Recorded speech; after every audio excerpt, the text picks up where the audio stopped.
ముఖ్యంగా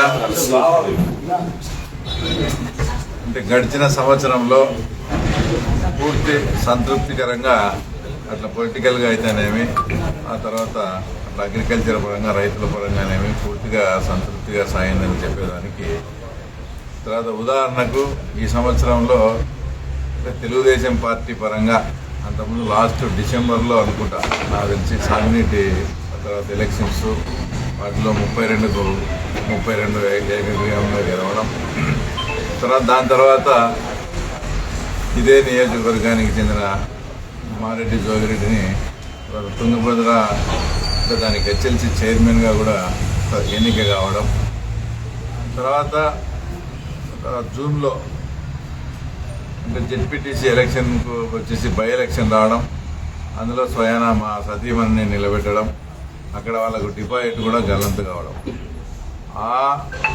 ఆ ఎలక్షన్స్లో భాగంగా అక్కడ ఎర్రబల్లె చెరువు ఒక 6-7 గ్రామాలకు ఆ ఎర్రబల్లె చెరువే అగ్రికల్చర్ పరంగా వ్యవసాయ పరంగా చాలా తర్వాత ఇంపార్టెంట్ అయినటువంటిది. ఆ చెరువుకు నీళ్ళు ఇస్తాము అంటే వర్షాధారంతో కాకుండా ఏదైతే శ్రీశైలం నుంచి వచ్చే హెచ్ఎన్ఎస్ఎస్ ద్వారా తర్వాత నీళ్ళు ఇస్తామని గతంలో ఉన్న ముఖ్యమంత్రిని అప్పుడు వాళ్ళు అడిగితే వాళ్ళు చేయలేకపోయిన పనిని తర్వాత మేము ఈరోజు దిగ్విజయంగా పూర్తి చేసి ఈరోజు ఆ పల్లెల్లో అందరికీ 40 అడుగులు 50 అడుగుల్లోనే తర్వాత నీళ్ళు వచ్చే విధంగా చేయడం అంటే అది కూడా రైతుల పరంగా ఈ సంవత్సరంలో తెలుగుదేశం పార్టీ పరంగా మేము చేసిన తర్వాత ఒక మంచి పని. ఆ తర్వాత ఎన్నో ఏళ్ల నుంచో ఈ టైలింగ్ బాండ్ ప్రాబ్లం ఉండింది, కనంకిన కొట్టాలకు అది ఎక్కువగా ఎఫెక్ట్ అవుతూ ఉంది.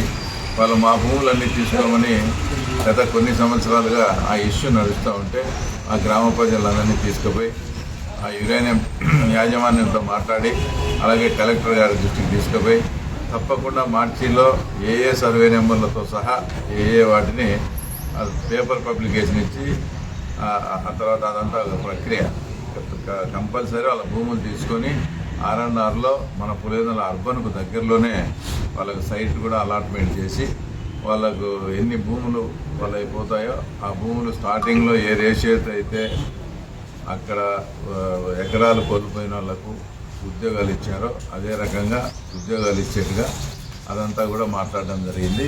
ఇది కూడా మేము ఈ సంవత్సరంలో ఒక మంచి పని చేయడం జరిగింది.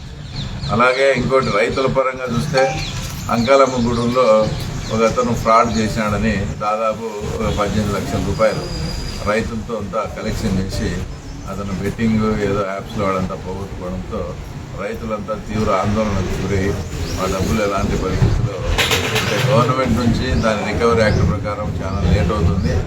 అంతలోపల మన ప్రాంతానికి చెందిన రైతులు ఎవరు గవర్నమెంట్లో పనిచేసే ఉద్యోగి తప్పు చేసినా కూడా దాన్ని మేము బాధ్యతగా స్వీకరించి అతను వాడుకున్న డబ్బులంతా కూడా మేము అంకాలమ్మ అగ్రహారం రైతులకు మేము స్వయంగా చెల్లించడం జరిగింది.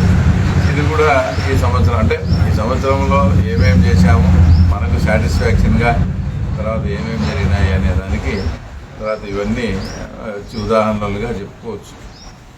సంతృప్తికరంగా చాలా బాగా ఈ సంవత్సరం గడిచింది. వచ్చే సంవత్సరం కూడా ఇంకా ఇంతకన్నా బాగా ఉండాలని కూడా ఆకాంక్షిస్తూ ఇంకోటి రైతుల ప్రాబ్లం కూడా అప్పుడు 2000కు 3000కు వచ్చిందని అంత రాద్ధాంతం చేశాం. మేము అనేక ప్రెస్ మీట్లో కూడా చెప్పినాం డిసెంబర్ 10 నుంచి ఇది మళ్ళీ సెటరేట్ అవుతుంది అని మేము ఆ రోజు చెప్పిన ప్రకారమే ఈరోజు దాదాపు 18,000 నుంచి మళ్ళీ 22,000 ఉంది, 22,000కు వచ్చింది. అంటే ఒక చిన్న సమస్య ఏదైనా రైతుల పరంగా వచ్చేటప్పుడు దానికి తగ్గ యాక్షన్ తీసుకొని దాన్ని మళ్ళీ పెంచే విధంగా చేయకుండా ఇది గవర్నమెంట్ మీద దోచేసి భయభ్రాంతులు చేసి ఇంకెప్పటికీ రేటు రాదేమో అనేట్టుగా భయభ్రాంతులు సృష్టిస్తే అదేమొస్తుంది చెప్పండి. ఈరోజు ఆ రోజు మేము కలెక్టర్ గారి దృష్టికి తీసుకుపోయి సీఎం గారి దృష్టికి తీసుకుపోతే హార్టికల్చర్ వాళ్ళను నార్త్ సైడ్ పంపించి అక్కడ మార్కెట్లోకి పంపించి మా దగ్గర ఇప్పుడు ఒక వారం 10 రోజుల్లో ప్రధానమైన పంట మళ్ళీ అరటి G9 క్వాలిటీ వస్తూ ఉంది. ఇది మీరు మా దగ్గర తెచ్చుకోండి. హార్టికల్చర్ వాళ్ళను త్రూఅవుట్ రాజస్థాన్, జమ్మూ కాశ్మీర్, ఈరోజు మన పనులు జమ్మూ కాశ్మీర్కి పోతున్నాయి. అరటి జమ్మూ కాశ్మీర్, ఢిల్లీ అక్కడంతా మన హార్టికల్చర్లను పంపించి వాళ్ళతో నెగోషియేషన్ చేసి మళ్ళీ ఈరోజు 18,000 నుంచి 20,000కు వచ్చినప్పుడు ఏదన్నా ఒక విపత్కర పరిస్థితితో ఏదైనా పరిస్థితి వచ్చినప్పుడు ఆటోమేటిక్గా ఎప్పుడోసారి మన కర్మ కొద్ది రేట్ డౌన్ అవుతుంది. అప్పుడు రైతులకు ఎట్లా మళ్ళీ దీన్ని సెటిలైట్ చేయాలని ఆలోచన చేసి చేయాలి. కానీ తర్వాత వాళ్ళని భయభ్రాంతులు చేసి అదేని ఇదని ఇంకెప్పటికీ రేటు రాదు, ఈ ప్రభుత్వం ఉన్న నాలుగు రేటు రాదని మా మీద దోసేసి ఇట్లా చేయడం అది కరెక్ట్ కాదు.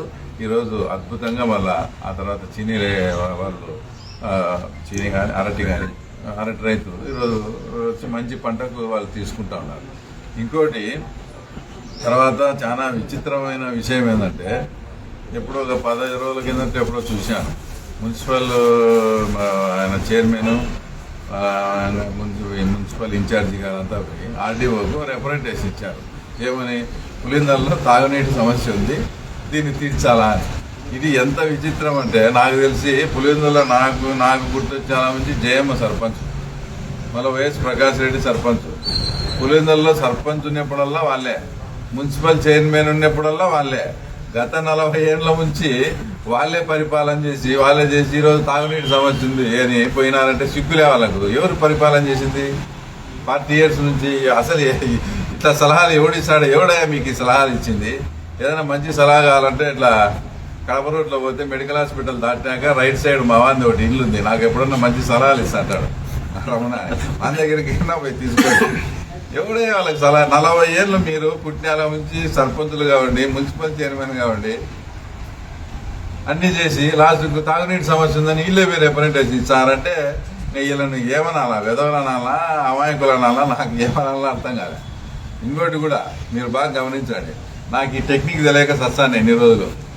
మా అల్లావుద్దీన్ అద్భుత దీపం ఉన్నట్టు నేను జీపుల స్టాండ్ వాళ్లకు జీపు స్థలం కావాలని ఎలక్షన్లు అడుగుతానే 10 రోజులకి జీవో తెచ్చిచ్చినారు, ఏది 80 సెంట్లు. అట్లా నేను ఒక కాపు సామాజిక వర్గం అంటే బల్జ సామాజిక వర్గం తెచ్చుకుంటే వాళ్ళు ఆ రోజు నన్ను అడిగినారు, ఏది మా బల్జలకు బిల్డింగ్ కావాలా, దూరం అవుతుంది అదే. నేను సరేలే ఏదో ఒకటి చేస్తా అంటానే మళ్ళీ నేను ఏడ చేస్తాను అని చెప్పేసి, అంటే ఏదో చెప్తాను చూడు, మనం అట్లా స్టేట్మెంట్ ఇస్తానే ఇట్లా వస్తాయని వైవి సుబ్బాటి దగ్గర పోయి ఎంపీ లాడ్స్ తీసుకొచ్చి దాంట్లో ఎంపీ లాడ్స్ పెట్టి ఇప్పుడు చేసాడు. నాకు కావాల్సింది పులిందల డెవలప్మెంట్. అది వైఎస్ఆర్లు చేసినారా మేము చేసినామా అని కాదు. కానీ మీరు పాడాలో కొన్ని వేల కోట్లు విగ్రహాలు కట్టడం తీసేయడం, పేమెంట్ కట్టడం తీసేయడం, ఇట్లా దానికి అంతా వేస్ట్ చేసిన వాళ్ళు నిజంగా నేను సామాజిక వర్గానికి నాకు గుర్తొచ్చాల నుంచి జయమ్మ సర్పంచ్, మళ్ళీ వైఎస్ ప్రకాష్ రెడ్డి సర్పంచ్. పులివెందులలో సర్పంచ్ ఉన్నప్పుడల్లా వాళ్ళే, మున్సిపల్ చైర్మన్ ఉన్నప్పుడల్లా వాళ్ళే. గత 40 ఏళ్ల నుంచి వాళ్ళే పరిపాలన చేసి ఈరోజు తాగునీటి సమస్య ఉంది అని పోయినారంటే సిగ్గులే వాళ్ళకు. ఎవరు పరిపాలన చేసింది 40 years నుంచి? అసలు ఇట్లా సలహాలు ఎవడిస్తాడు? ఎవడయ్యా మీకు ఈ సలహాలు ఇచ్చింది? ఏదైనా మంచి సలహా కావాలంటే ఇట్లా కడప రోడ్లో పోతే మెడికల్ హాస్పిటల్ దాటినాక రైట్ సైడ్ మా వాంది ఒకటి ఇల్లు ఉంది, నాకు ఎప్పుడన్నా మంచి సలహాలు ఇస్తాంటాడు రమణ అని. మన దగ్గరికి పోయి తీసుకోండి. ఎవడే వాళ్ళకి సలహా? 40 ఏళ్ళు మీరు పుట్టినాల నుంచి సర్పంచులు కావండి, మున్సిపల్ చైర్మన్ కావండి, అన్ని చేసి లాస్ట్కు తాగునీటి సమస్య ఉందని ఇల్లే మీరు రిప్రజెంటేషన్ ఇచ్చారంటే వీళ్ళని ఏమనాలా? వెదవలనాలా, అమాయకులనాలా?